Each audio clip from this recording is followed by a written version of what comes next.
Əleyhissalam gör nə gözəl danışır. Deyir, bütün dünyanı sənə versələr, dünyanın hamısını sənə versələr, fərəhlənmə. Hələ istədiyivə çatmamısan. Bütün dünyanı əlindən alsalar, narahat olma. Hər şey əlindən almayıblar. Dünyaya şah olsan, yenə sevinmə. Çünki sən şahlıqdan üstünsən. Şahlıq sənin qabağında nökərdir. Sən hara? Şahlıq hara? Şahlıq diz çökməli sənin qabağında.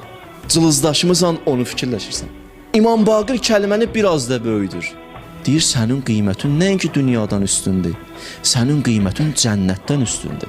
Deyir, birdən seçim qarşısında qalsın, canını ver, cənnət al, vermə ya.